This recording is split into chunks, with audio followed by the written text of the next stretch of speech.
Le vamos a dar la bienvenida, le agradecemos que haya venido al señor Rodolfo Trever, que es militante político, que es analista económico, trabajador también. ¿De dónde sos trabajador en este momento? Por ahora del Banco Central. Bien. Por bien. ahora. Sí. Bien. Gracias por venir. Creo que es la primera vez que en este programa venís al estudio. Sí, salí por comunicación telefónica, pero no había, por eso vine, a pesar de estar con una bota. Sí. ¿Qué te Vine pasó en porque el me pie? sentía en deuda. Bueno. No, vergonzosamente ya tengo tantas lesiones en el tobillo que me lesiono por cualquier cosa, así que me lesioné. No voy a inventar que me gambeteé de 3 y me pisaron el tobillo, sino que la verdad que Estaba me caminando. guincé jugando con mis sobrinas en la plaza, pisé un pocito y que dejé el tobillo ahí. Así que bueno, Cosas que pasan. son cosas de la vejez. Mira, a esta altura del partido es bastante menor que otras cosas, ¿o no? Sí. Vamos a hablar de temas económicos. La propuesta que tenemos es sobre el paquete de medidas anunciado por el ministro de Economía, Caputo, ir quizás punto por punto para hacer algunas aclaraciones sobre lo que eso significa. Después han habido en algunos casos, a veces no con tanta claridad, por ejemplo, hoy leíamos algunos titulares que en el caso de las tarifas de gas, por ejemplo, quizás se aumenten mensualmente. Bueno, vienen algunas audiencias, las audiencias públicas en general no son vinculantes. Bueno, viene todo un proceso quizás de hilar fino sobre algunas medidas, más allá de que sabemos el trazo grueso que es que viene una situación, que estamos en una situación muy difícil y que podemos augurar un profundo dolor social.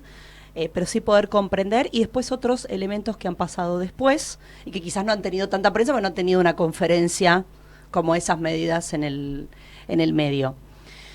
El paquete de medidas, lo leo rápidamente, son 10 puntos, no se renuevan contratos laborales estatales que tengan menos de un año de vigencia, eso decía el ministro esta semana.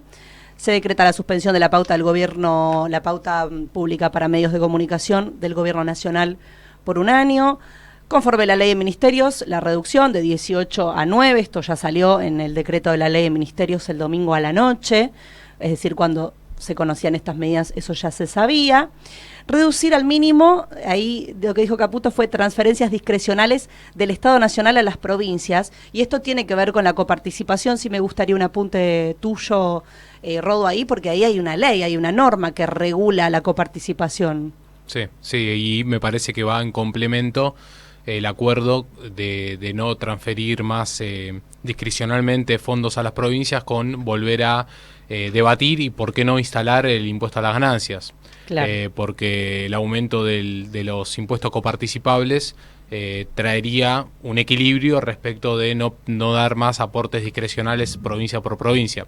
Esto va claramente en línea con el objetivo final de las medidas, que es dejar de subsidiar el salario, el poder adquisitivo, reducir el poder adquisitivo del salario para achicar el consumo, tratar de lograr una estabilización de los precios, una supuesta estabilización de los precios bajo la reducción del consumo, pero en realidad el objetivo final ya sabemos bien que no es solamente el tema de estabilizar los precios, que poco le importa si hay mucha o poca inflación, sino que lo que verdaderamente le importa al objetivo final es tener mayor saldos exportables para vender nuestras materias primas, nuestros alimentos y nuestras materias primas energéticas al extranjero.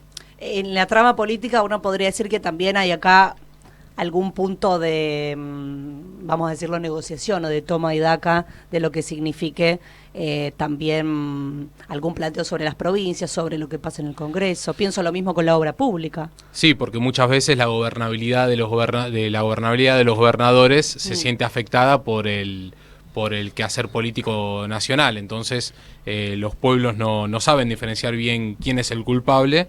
Entonces ahí aparece la negociación de la coparticipación como algo fundamental que ven algunos gobernadores, lamentablemente la gran mayoría de los gobernadores, y no todos, claro, respecto de los fondos. Ahora, lo que hay que distinguir claramente es, si vos haces aportes discrecionales del Tesoro, generás deuda interna que después la podés subsanar con retenciones, con algún ingreso producto de las ventas al extranjero de la República Argentina, sí.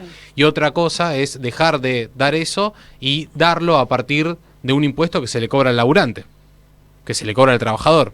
Hoy estamos hablando de que un trabajador que gana 900.000 pesos por mes, estaría pagando de impuestos a la ganancia casi 300.000 pesos neto por mes, lo que dejaría con 600.000 pesos. Una familia tipo con la nueva devaluación de pareja con 2 hijos debería estar ganando por encima de los 700.000 para no estar debajo de la línea de la pobreza. Claro. Por lo tanto, y la medición no contabiliza si alquilás. Un trabajador no contabiliza si alquilás. Entonces, un trabajador que tiene, o trabajadora que tienen un solo laburo en blanco formal en la familia, podría estar pagando el impuesto a las ganancias y estando debajo de la línea de la pobreza.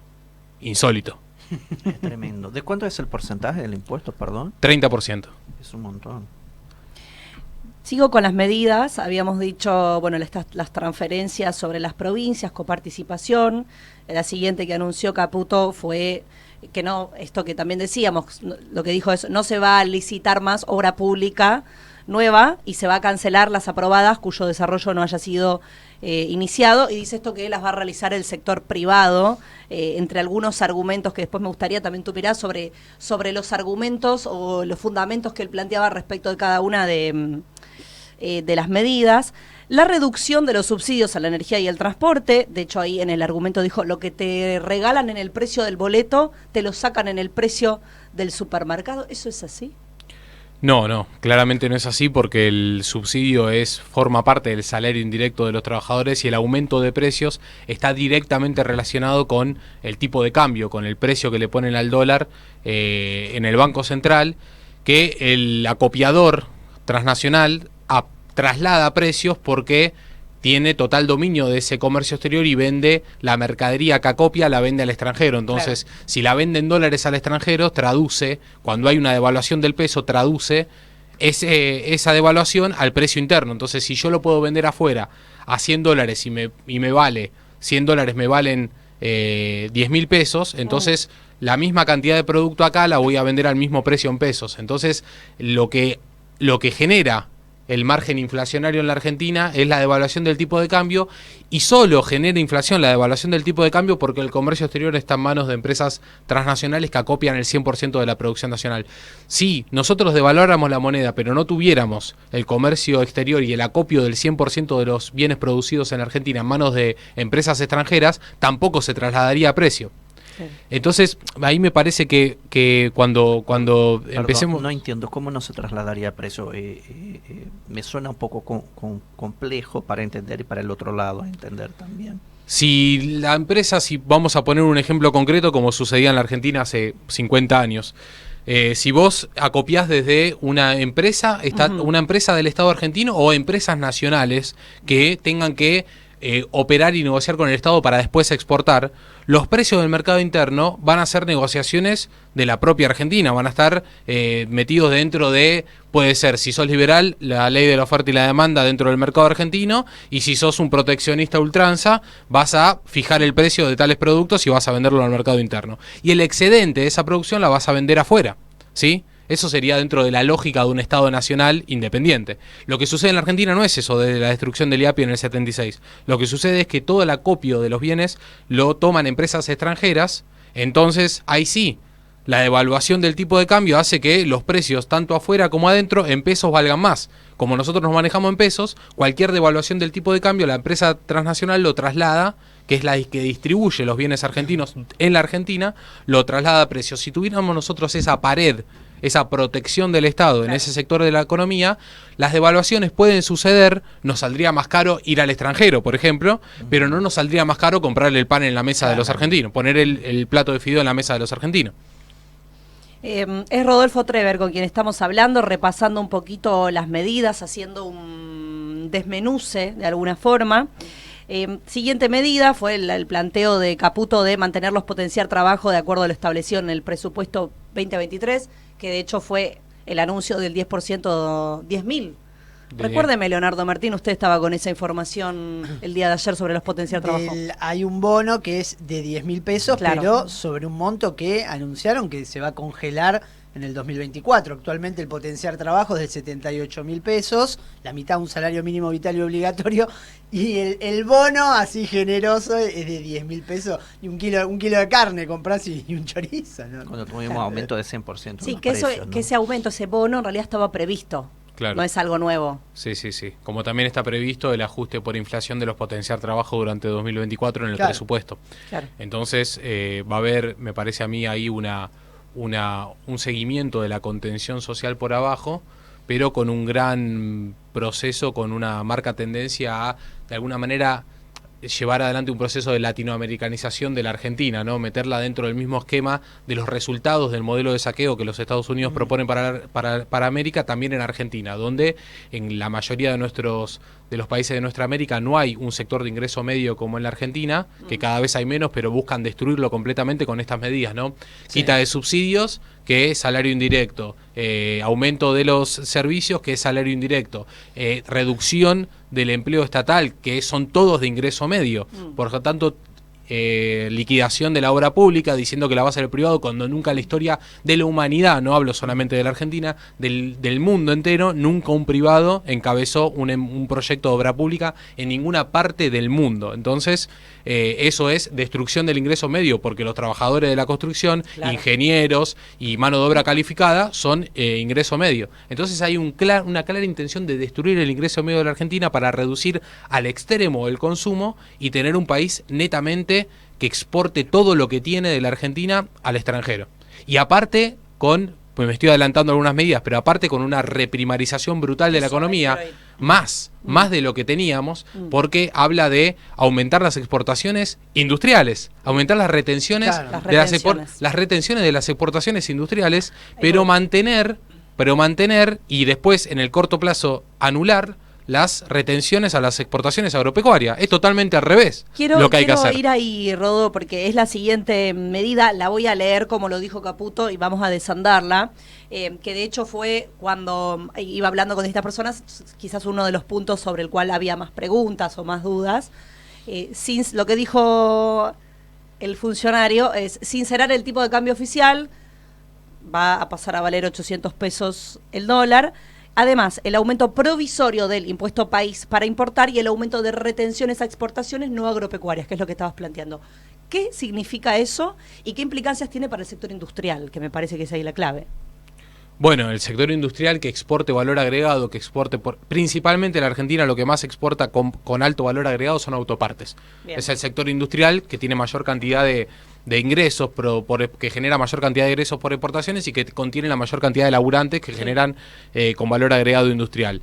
Ese sector va a empezar a recibir menos pesos por dólar exportado. Por cada autoparte que se venda, este sector va a recibir menos pesos. ¿Por qué? Porque le van a comer una porción mayor en concepto de retención por exportaciones. Las retenciones por exportaciones ingresan $10 por el producto que vos vendiste, Sí. y vos cuando te convierten a pesos y te dan los pesos de ese total de los $10, se quedan con una parte. Esas son las retenciones son en pesos. Bien. Pero ¿qué pasa? Este sector industrial va a recibir menos pesos, lo que va a ser menos competitivo, menos viable que se mantenga en la industria nacional cobrando menos pesos por cada cosa que exporta. Entonces hay una clara intención de reorientar la inversión argentina industrial desde el sector netamente industrial de valor agregado al sector agropecuario, diciendo: si vos vendés una autoparte vas a ganar X cantidad de pesos, pero vas a ganar más pesos si vendés el poroto de soja, cosa que es irrisoria. ¿Por qué? Porque, bueno, no hace falta explicar por qué. Una genera trabajo, la otra no. Una genera un crecimiento técnico-cultural, la otra un achatamiento. Sí, bueno, sí, la otra tiene trabajo detrás, mucho claro, trabajo. es una clara manifestación política de intención sobre qué modelo de país se quiere profundizar, porque ese modelo de país que estamos denunciando Sí. claramente ya está impuesto. Tenemos una mayoritaria participación económica de ese sector agropecuario, pero quieren profundizarlo al extremo durante esta etapa de profundización o de sobrecolonización de la Argentina. Claro, vos hacías una comparación, ¿no? Una latinoamericanización de la economía argentina. Ayer un periodista brasileño, un amigo de nosotros, Leandro Demori, hacía una comparación con lo que pasó en Grecia, la misma fórmula que implementó el FMI, que llevó Grecia al quiebre y toda la crisis que vivimos en Europa con Grecia, que sería muy parecido con la misma fórmula económica de lo que se está aplicando acá. ¿Vos creés que es así? ¿Ves similitud en las dos crisis y el mismo plan económico? No exactamente, porque creo yo que hay una intención, porque cambió el contexto geopolítico. Estados Unidos está haciéndose fuerte en su patio trasero, como ellos así lo denominan, que es nuestra América, para sobrecolonizar, para profundizar el saqueo, para hacerse de materias primas y energía a bajo costo, y para también fugar los dólares que generan esa riqueza, ¿no? Porque no solamente este proceso busca llevar materias primas a bajo costo al extranjero, producto de la necesidad de aumento de las exportaciones, sino que también luego del ingreso de las divisas se fugan los dólares por la ley de inversión extranjera directa y por todas las leyes recontraliberales que están planteadas en la Argentina. Entonces, como los Estados Unidos necesitan este contexto de guerra económica y guerra física también en algunas partes del mundo donde está perdiendo su hegemonía, me parece que van a buscar mantener y no llevar al punto extremo del estallido, como ha pasado sí en Europa, porque necesitan mantener cierta estabilidad del modelo de saqueo profundizado en América. Pero así es difícil, digamos. Por eso llama la atención la brutalidad de las propuestas, aunque puede ser que la más profundo de las propuestas de sobrecolonización se den en los primeros 3 meses y después veamos un gobierno ya estabilizado con ese piso recontrabajo, ¿no? de bienestar social, pero ya estabilizado en algo mucho más parecido a lo que hemos vivido en gobiernos anteriores. Pero, ¿por qué? Porque a mí me llamaría la atención que de seguir por esta tendencia no cuiden eso, no cuiden la estabilidad de un modelo que claramente le da enormes, brutales beneficios, que si quieren después le pongo un poquito de números a esto, ¿no? Dale. Voy a seguir con el punto porque sobre lo que hablabas del planteo de la industria, me parece que la otra pata es la medida que sigue, que tiene que ver con el reemplazo del sistema de importaciones CIRA. Y ahí decíamos, bueno, es liberar las importaciones. ¿Por qué? ¿Qué significa esto? Bueno, el sistema CIRA generaba que todo aquel que quiera comprar un producto al extranjero, toda empresa o distribuidora o importadora que quiera comprar un producto al extranjero, recordemos, ¿no? Primero como base teórica que cuando una empresa importadora trae productos del extranjero, pagan pesos al Banco Central y el Banco Central le da los dólares al extranjero.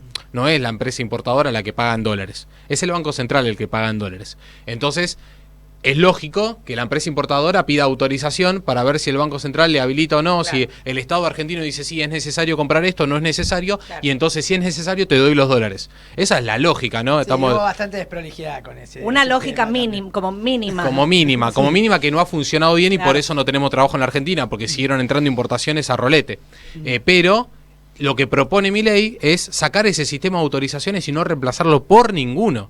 O sea que cada quien que quiera comprar un producto al extranjero lo puede hacer sin autorización y le pueda ir a demandar al Banco Central de la República Argentina los dólares necesarios para pagarle al extranjero, generando una catarata de ingreso de importaciones masivas que por el contexto geopolítico van a ser todas manufacturas industriales y eso claramente va de la mano con ese proyecto de desindustrialización, de reprimarización de la economía. Por un lado, promovés que todas las inversiones vayan al sector primario agropecuario y energético. Y por otro lado decís, abrimos las importaciones. Eso destruye la industria nacional. Lo poco que queda de industria nacional... Industricidio. Industricidio. Y el industricidio va de la mano con lo que decíamos anteriormente, ¿no? Al inicio de la charla, del diálogo. Tenemos un sector de ingresos medio que justamente está arraigado en vivir de ese sector, de la mano de obra calificada. Bueno, va de la mano con la destrucción del ingreso medio y la reprimarización de la economía, la liberación de las importaciones. Y acá uno paralelamente ve cómo, digamos, los grandes actores económicos están viendo cómo se lotean YPF y diferentes empresas que quieren privatizar, sectores del Estado, ¿no? Digo, cómo en este entramado se están asegurando o buscan asegurarse una nueva estructura que después es muy difícil desandar eso. Así es. Por eso la participación mayoritaria extranjera a las inversiones en las participaciones de extracción de energía y de materia prima. Yo creo que uno de los objetivos finales de este proceso de sobrecolonización o de profundización del modelo de saqueo existente en la Argentina es hacer cosas que ningún otro gobierno, ni siquiera dictadura, se han atrevido a hacer en la historia, que es, por ejemplo, explotar la cordillera de los Andes, que Sí. Chile lo hizo y Argentina no lo hizo todavía, tiene cierto resguardo ambiental. Me parece que romper esa barrera es uno de los objetivos. La extracción total del litio de la Argentina, cosa que todavía la Argentina sigue cuidando, producto de la lucha de nuestros pueblos originarios, pero me parece que buscan romper con eso y también empezar a negociar la exportación o el saqueo de agua dulce, que es el bien más preciado de la economía global en este momento, y la Argentina todavía, a pesar de haber metido empresas extranjeras que ya están ahí sondeando y viendo el tema, todavía no se ha animado a entregar. Me parece a mí que Milei viene en esta profundización del modelo de colonia argentina, viene a buscar no solamente reprimarizar la economía, sino también ir a lugares de saqueo de materias primas que todavía no se atrevieron otros gobiernos. Rodolfo, una consulta. ¿De cuánto estamos hablando de participación de la industria en el PBI argentino hoy? Y con esas medidas, ¿a cuánto podemos caer en número de participación? Y me gustaría saber si tiene el dato también, cómo corresponde al empleo. Pero estamos hablando de todo eso, es pérdida de empleo de la gente, de laburo, ¿no? En el país. O sea, entonces pregunto, ¿cuánto es la participación en el PBI? ¿Cuánto emplea la industria nacional argentina Son hoy? son números aproximados, porque no tengo datos actuales, pero estaban cerca de un 10% del Producto Bruto Interno. Pero fíjense qué fuerte que es la industria, que a pesar de qué fuerte que es la industria en la industria en cualquier lado, ¿no? No en Argentina, pero qué fuerte es la industria que solamente con una participación del 10% brinda más de 1 millón de puestos de trabajo. Entonces hay una Directos, ¿no? Claro, directos. Y aparte, y a eso vos le tenés que sumar que los trabajadores industriales, el ingreso medio o alto calificado, genera un reflejo social, una cantidad de puestos de trabajo por reflejo social que se calcula en 1.4 por puesto de trabajo. Entonces, por cada millón de trabajadores industriales hay 1.400.000 que viven de lo que consume el trabajador industrial, desde la Bien. peluquería, la carnicería, la remisería y cualquier otro servicio, el abogado, el contador, cualquier otro que viva de la producción. Entonces hay una, por eso es que el plan este de industricidio o de destrucción industrial tiene como fin el de la destrucción del ingreso medio en la Argentina, ¿no? Hay un apunte que hacías antes porque tenía que ver con una de las medidas que mencionamos, no quiero igual dejar de mencionarla para hacer el punteo completo, que es la 10ª, que es cuando Caputo dice se va a duplicar el aumento del monto de la asignación universal por hijo y aumentar el 50% de la tarjeta alimentar. Es decir, pareciera haber un intento de contención por abajo. De todas maneras sabemos que en estos niveles limitado. es claro, va es claro que Claro. no Es va una a alcanzar a es nada. una contención a la baja, o sea, es una Absolutamente. contención a la baja, pero me parece a mí Un que universo chico. si uno agarra el todo de las propuestas, Claro. hay una clara intención de agarrar a la sociedad argentina que está dividida entre ingreso bajo e ingreso medio y ponerla toda en un ingreso bajo. Ponerla toda en un ingreso bajo. Por eso hace años, lamentablemente, nosotros lo venimos planteando en distintos lugares y lamentablemente parece que teníamos algo de razón con que las propuestas de ingreso básico universal, renta básica universal o asignaciones para todos son propuestas del enemigo, claramente. Son proyectos de una patria sin industria, sin trabajo y proyectos donde todos estemos contenidos bajo un salario básico, y mientras que el sector exportador, el sector transnacional, se lleva el 99% de la riqueza nacional. Sí, voy a salir un poquito porque me da el pie lo que estás diciendo, Rodo, y me parece interesante para la reflexión en estos momentos, para quienes nos están escuchando. Hay mucha preocupación, además, y cada uno va viendo en su vida, en su familia, en sus amistades, digamos, las posibles consecuencias inmediatas de esto.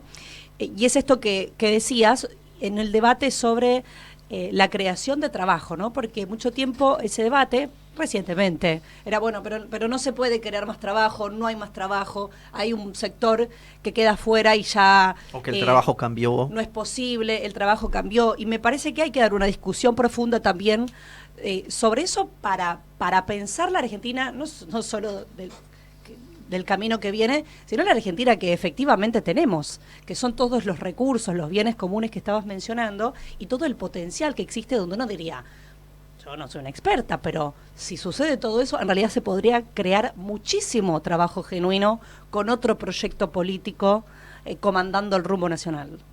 Sí, está a las claras que es así, es buenísima la pregunta, la invitación a la charla sobre eso, porque la Argentina hoy en día importa, o sea, compra hecho afuera más de 66.000 millones de dólares de productos manufacturados.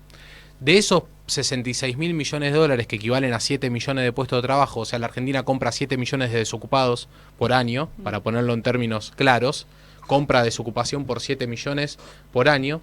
De esos 66.000 millones de dólares, 7 millones de puestos de trabajo comprados al extranjero, nosotros tenemos la capacidad instalada ociosa, o sea, la fábrica disponible y sin usar, para sustituir la mitad. Cerca de la mitad de las importaciones tenemos la capacidad industrial instalada y ociosa, pero hay una decisión política con medidas como estas medidas de Caputo, como estas medidas del gobierno de Javier Milei, que buscan que esa capacidad ociosa no se vuelva a reactivar en la Argentina, esa falta de protección del Estado, ese liberalismo extremo.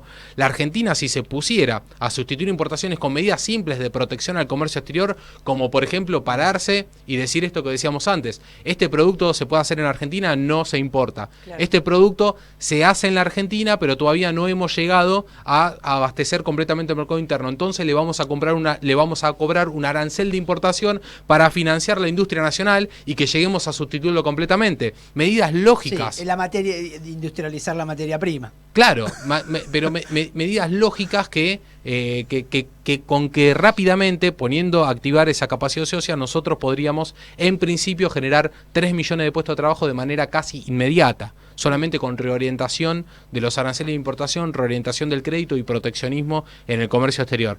3 millones de puestos de trabajo de manera inmediata. Y después, como la Argentina supo hacer satélites, buques de alta calidad, los mejores autos del mundo, supo hacer cosas industriales del más alto nivel, solamente sería una cuestión de tiempo, de un par de periodos de gobierno, para que podamos alcanzar el pleno empleo. ¿Por qué?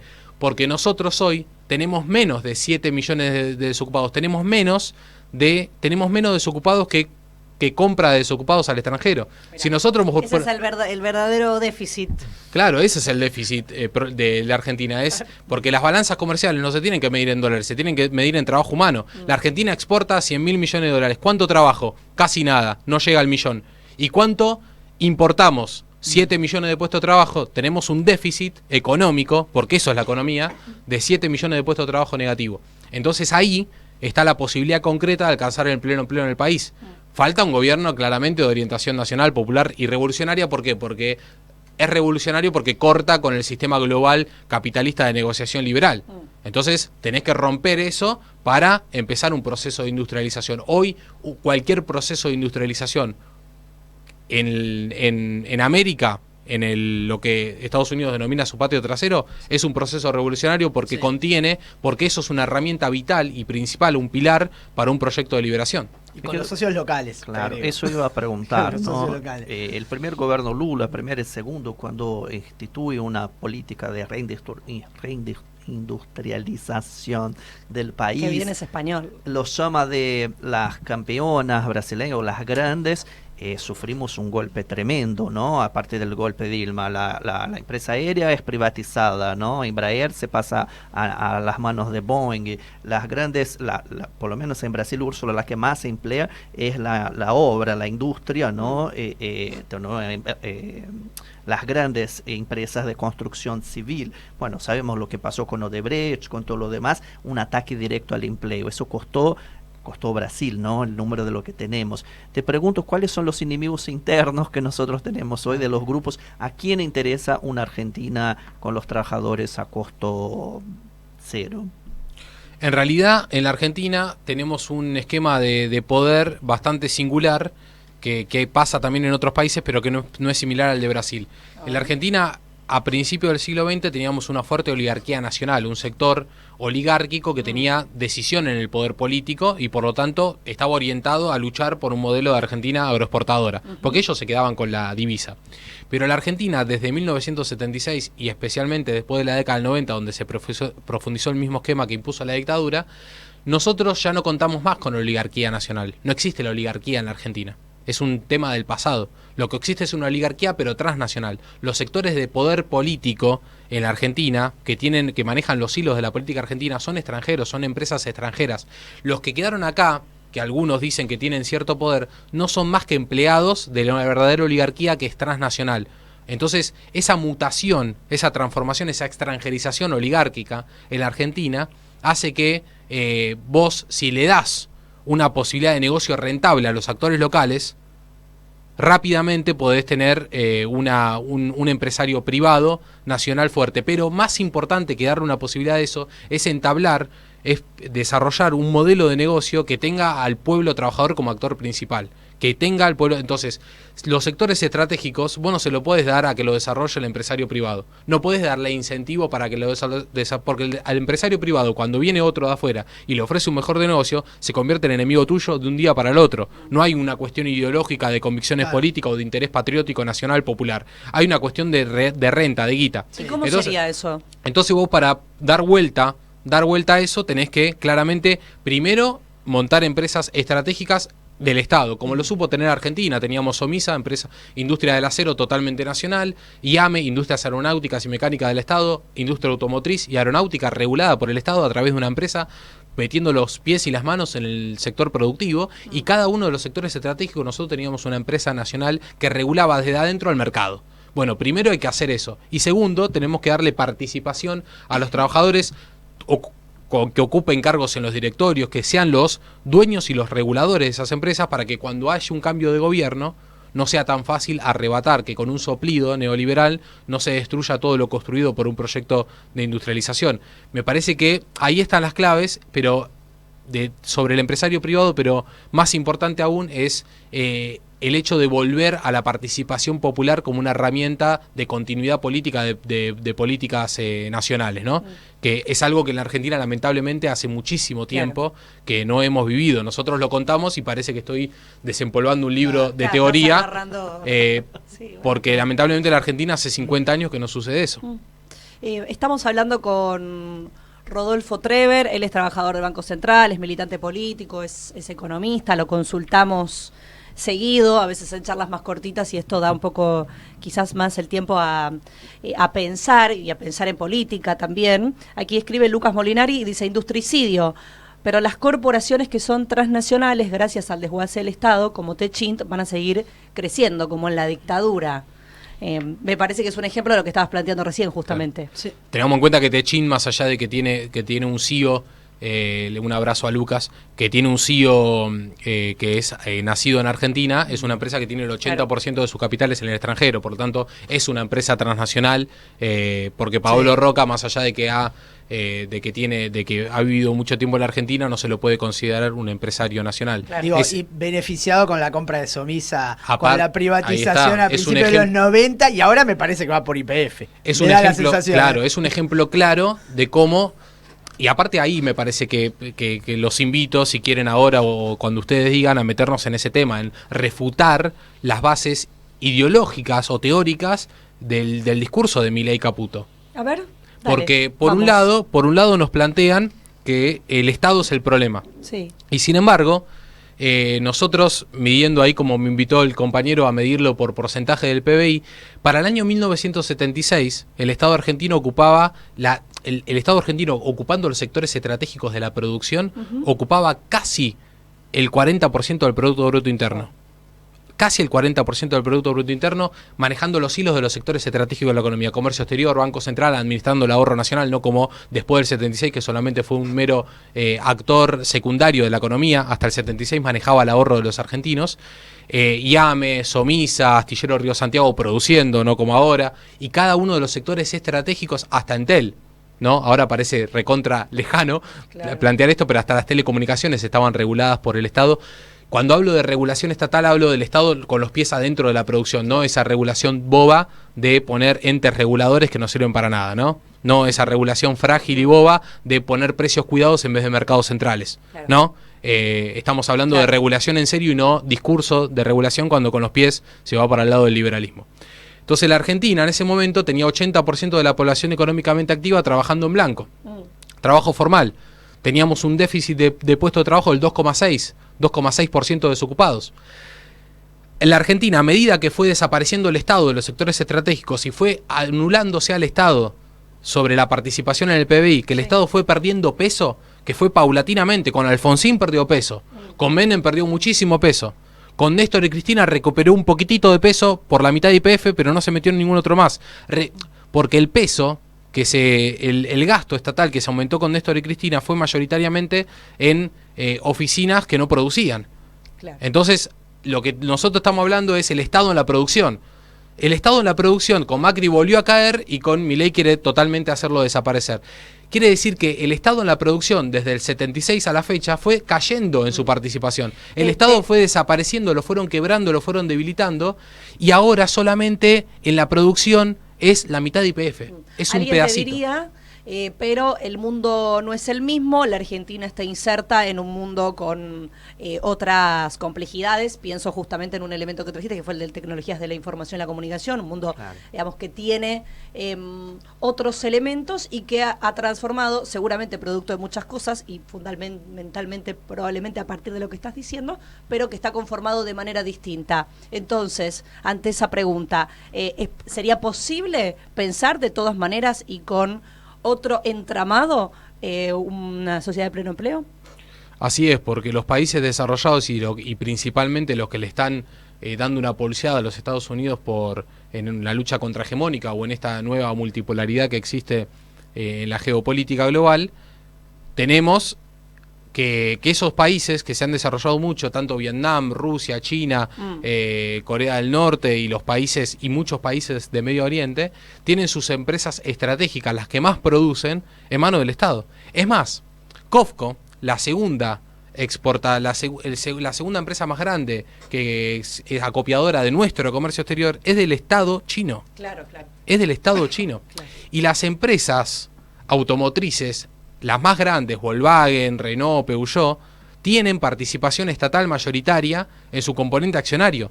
Quiere decir que el mundo, caído el globalismo como se lo conocía en la década del 90, ha vuelto al desarrollo económico a partir de la participación de los estados. Se están recuperando los estados nacionales productivos en el mundo. En este nuevo mundo, en el momento de aquí y ahora, volver a pensar en un estado productivo, en un estado empresario, en una regulación estatal, es válido, porque el mundo está en estas... Pensar ahora, tener un discurso ahora liberal, de liberación del mercado está totalmente a contramano de lo que el mundo indica. Pero ¿por qué hay entonces en Latinoamérica, y yo en Brasil, acá también, gana la tesis del Estado mínimo? Gana la tesis de que el Estado debe regular solamente lo necesario y el básico. ¿Qué estamos haciendo mal, Rodolfo? Porque es una tesis impuesta por la intención geopolítica de los Estados Unidos de aumentar el nivel de sobrecolonización de nuestra tierra. Ellos necesitan aumentar las exportaciones, fugar más divisas y capitales, pero principalmente bienes comunes de nuestras patrias, y por lo tanto imponen esa tesis. No gana políticamente. ¿Saben por qué no gana políticamente la tesis esa? ¿Por qué no se puede decir que gana la mente de los argentinos? Porque no hay oposición a esa tesis. Y cuando no hay oposición, no hay pelea, no hay ganadores y perdedores. Bien, queda claro. Es Rodolfo Treber.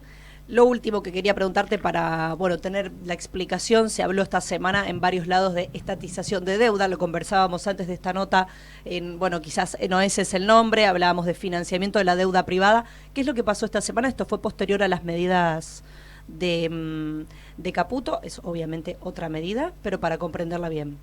Bueno, como les decía anteriormente, cuando se produce una importación, el empresario privado le pone plata al Banco Central. El Banco Central es el encargado de girar los dólares. ¿Qué pasó durante los últimos 4 años del gobierno de Alberto Fernández? Bueno, los empresarios privados querían importar, el Estado argentino autorizaba las importaciones, le ponía los pesos disponibles al Banco Central. El Banco Central no se los aceptaba porque no tenía divisas para girar. Bien. Entonces fue acumulando una deuda de más de 30.000 millones de dólares con los importadores. Clarísimo. Y con autorizaciones a posteriori llega a ser de 48.000 millones de dólares, productos que no han sido entregados todavía. Entonces, por un lado, los importadores eran habilitados a realizar las importaciones, querían poner los pesos en el Banco Central, pero el Banco Central no tenía los dólares para pagarlos. Entonces ahí está la explicación de por qué no sé si es posible decir estatización de deuda privada. ¿Por qué? Porque es el Estado argentino el que habilitó las importaciones. El producto entró a la Argentina y el Estado argentino no pagó los dólares. Claro. Lo que está haciendo Caputo, que es empeorar la situación, es darle un bono en dólares, que son las notas en dólares por una patria libre, por un país libre, por una Argentina libre, el nombre que le ponen es para ir a buscarlo y sacudirlo, le da notas en dólares a los importadores estos que no pudieron pagar las importaciones, dolarizadas, para que busquen a través de esas notas, vendiéndolas en el mercado argentino, busquen los dólares y puedan hacer frente ellos mismos al pago de las importaciones. El Banco Central entonces transferiría esa deuda que tiene a los tenedores nuevos de las notas en dólares, pagándole un 5% de interés en dólares anual. O sea, lo que está haciendo el gobierno es financiando esa deuda, pagando intereses. O sea, adquiriendo nueva deuda externa por un 5% más de lo que ya tenía producto de, el cese de pago de importaciones. Es Rodolfo Treber, le decimos Rodo. Gracias por venir, muchas gracias. Después vamos a subir este material en YouTube, así que ahí lo pueden ir a consultar para seguir pensando un poquito. Queda 1000 preguntas más, muchas bueno, dudas tenemos que traer, Rodolfo. Mira, esto más va veces. a ser largo, quédate tranquilo. Volvemos a hacer otra invitación. Rodo, gracias. Muchas gracias a ustedes. Muchas gracias.